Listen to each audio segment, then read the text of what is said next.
Hi folks, welcome to Blackbeard's Detailing YouTube channel. Today I'm going to be doing a run-through review of the Unilite CRI 2300 detailing light. I picked these up from Unilite directly. First and foremost, I did not get any money off. I did not get these free for testing. Paid for them for my own money. So I can basically say whatever I like about them. So first and foremost, what are they for? Well, they are a very robust, quite heavy light. They come in at just over 1 kilogram. I think they're 1,150 grams in weight. You can cycle through different colours, namely colour temperatures even. They're not going to regurgitate basically what it says on the website, because the chances are if you're watching this video, you've already started doing a wee bit of research, and what you're looking for is to get some practical advice on somebody who's used them for months. I've bought them about 4 months ago now, and they get used almost daily up in my unit. They are very, very simple to use. There's 3 buttons in the back of them. You get your power button, you have your temperature button, and your, when I say temperature, it's colour temperature. You'll show you these in a wee minute. And the bottom is your lumens. You've got 3 options for your lumens. It cycles through 550, 1100 and 2300 lumens. The actual construction themselves, there's a rubberised edge round the outside of them. The rest of it is a metal construction. There's huge heat sinking in the back of it, which helps dissipate the heat generated from the batteries, or when it's been run, you can use it via mains and batteries also.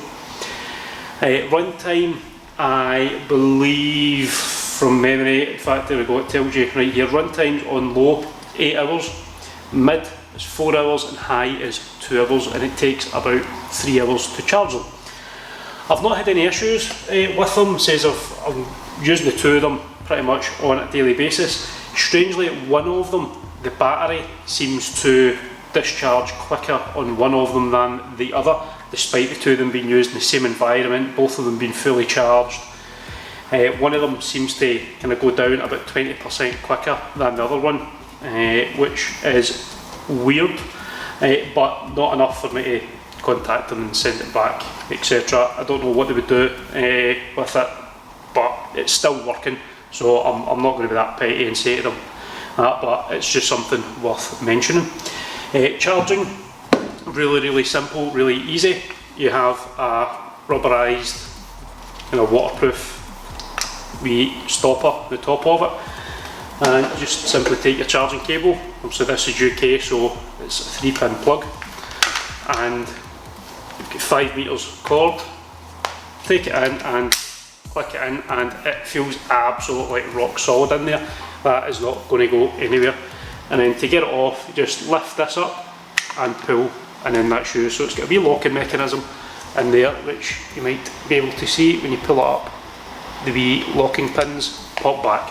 So yeah, really easy and simple to do it. And you obviously get 1 charger with each of the lights. So yeah, they are used daily, as I've said. Not any great problems with them. Obviously, this is one of them. I believe I think it's this. In fact, it's this one, because there's a couple of wee marks. Robustness, I can certainly say it is pretty robust. When I moved into my new unit, I had the electrician in, and we were fitting CCTV up in the kind of top space area. We had to drill through holes basically, and we used one of these for extra lights, and as the electrician's coming back out, he hit the light, and the light fell from, I think it's 1.8 metres onto solid concrete ground. Both of us were up there, and it was the whole kind of, oh, joy, that's one of the lights will be gone. And no, it still works perfectly well. That's the one which has got, in fact, I don't even think there was a single mark on it whatsoever. So there wasn't, so it must have landed in the kind of rubberised end. But yeah, it's perfect. The actual lens itself is concave. It's like a kind of, think of a kind of projector car headlight type thing. It's concave in and actually recedes into the body. So if you hold it flush and flat, if you drop that flat down, it's actually the body itself, the rubberised section, that's going to hit the ground first, and you're not going to get damage done to your actual projector lens. And despite me telling that, I'm usually very, very careful with my equipment. I tend to not abuse things, I look after things. So I wouldn't be kind of typically like slamming it down, stuff like that anyway. And again, months and months of usage, the lenses are still perfectly clear, no cloudiness, no haziness, no scratching, nothing like that. Cleaning wise, I just use a bit of APC on a microfiber and just give them a wee wipe down every now and again. The handle rotates 188 degrees. There's a couple of different options you can get from the website, one of which goes onto there as a magnetic clip, which I'm actually going to buy because it'd be handy to stick it onto my unit, and normally kind of latch it in to there and then angle it down if I'm going to be working on something on there that's quite intricate. So it would save me kind of doing that. There is a tripod stand, both a wheeled tripod stand and a static tripod stand. I ordered that. I'll move on to that wee one in a minute because we'll go a wee quick run through on that. I did have a problem with that when I received it. It was quickly rectified by Unilite. Again, I'll go into that when I show you the tripod. So that is a quick kind of functional rundown of the makeup of them, and I'll go on to showing you them in actual use. Sorry for shouting over here, but this gives an idea of the height that the light actually fell from. It was on top of there. I'm 6'3" and I could barely jump up and touch that section, so that fell from basically that height onto this solid ground because I didn't have my rubberised floor at that time. And yeah, I was sure the one light would have had damage done to it, but no, it's absolutely perfect. So here is the tripod stand. Very, very simple to use. As you can see, it's just a wee latch that comes out and clips onto the back. Not so much clips, it just sits on it. You can also basically screw this on. It comes with a thumb screw to put it all the way through, but it's not actually going to go anywhere. It's still fairly sturdy. You can swivel it about, move it about, up and down, without actually having to attach it on, which quite handy if you're working and you're wanting to a wee bit focus light on any better. You're not having to unscrew, you can just lift it off and then focus in on a certain area. The actual tripod itself, the other one I had a problem with. It wasn't so much a problem, it's just me being really quite OCD. When it was on, even I put a spirit level on, and it was clearly massively at an angle, and it just would have annoyed me. Again, there was other people that probably wouldn't have bothered.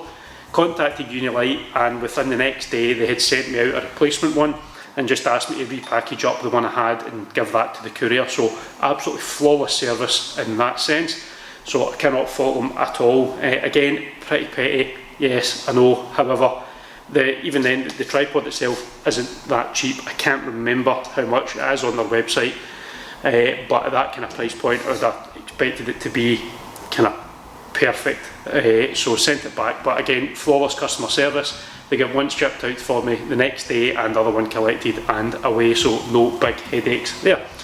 So yeah, this is again used on a daily basis. It gets set down, which again is just a twist at the bottom and goes down, and you can lock it in place and then a twist back up again. Tripods are tripods. I'm not going to go into how to use them, it's kind of pointless, but it certainly does feel quite robust. It's not a lightweight, flimsy construction, so yeah, I am quite happy with this. So that's it now plugged into the mains. It's showing 100% battery, so I'm just going to go through a quick operation of it. So you turn it on, you've got your Kelvin rating and your lumen rating. You can just cycle through each of those, and again it's just a single press, cycle through them.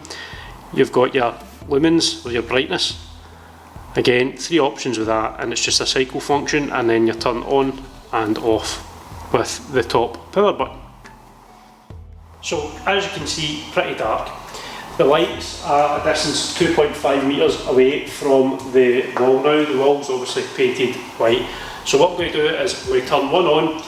I'm going to cycle through each of the colours of just the one. I'll put the second one on, and cycle through the colours on each of them with both of them running basically, so it gives you an idea of brightness on a white wall.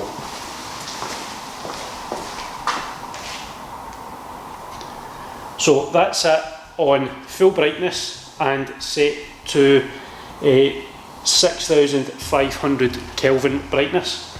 So if we cycle down to the lowest setting, which is 550 lumens, up to the next setting of 1100, and then up to 2300 lumens. After that, we can then cycle through colour temperature. As you can see, quite a noticeable change in colour temp that's there. And that's gone from the highest Kelvin of 6500, which is a really brilliant bright white, almost a kind of blue tinge to it, but as you all know, we're used to seeing a kind of yellow tinge with lights, and we view that as being white, whereas actually normal lights are kind of yellowish. So we go from that to the kind of warm yellow that we're all used to seeing from standard kind of house type bulbs, all the way through there. So I'll leave this one on, and then I'll go through to the second one. And there we go, that's the second one on the same brightness, same settings, and the light is very, very diffused. As you can see there at the centre point, which is the kind of overlap section, and if you put the two of them kind of matching together, huge diffused light, no big hot centre point like in the middle which you would normally get. So really good for working on cars. So to summarise, absolutely great bit of kit, valuable for a mobile or a unit based detailer or valeter. Even though I've got mega lights in here, there's still some places when you're working on you could do with that wee bit extra light on there. So yeah, these are a valuable bit of kit. They are quite pricey. Now they're on at £205 each. Every now and again, if you follow Unilite on Instagram or on Facebook, every now and again they pop up an offer, a percentage off, so it might be worthwhile either see if you can contact them if they're not doing it, see if they can do anything for you, or yeah, just waiting for one of these wee vouchers to pop up. But yeah, they are great wee bits of kit. The other kind of competitors, kind of Scan Grip, those ones, they look incredibly similar. Like, there's just very similar. So it wouldn't surprise me if they basically come from the same factory and they're just branded up and colour changed to suit each different manufacturer. The reason being I would probably say go the Unilite one is their customer service, to be honest, because that tripod, there was an issue with it as I discussed, and it was rectified, absolutely no problem whatsoever. So yeah, I would probably take a wee blast and go with them. I also think they're a wee bit cheaper.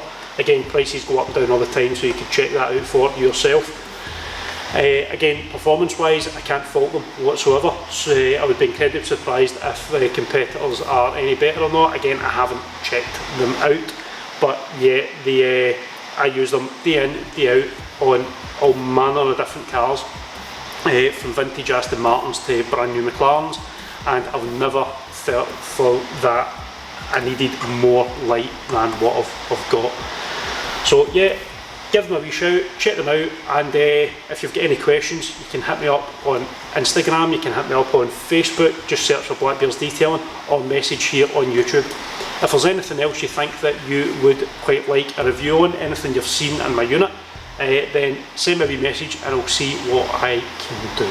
Thank you very much for watching, stay safe and take care, thanks.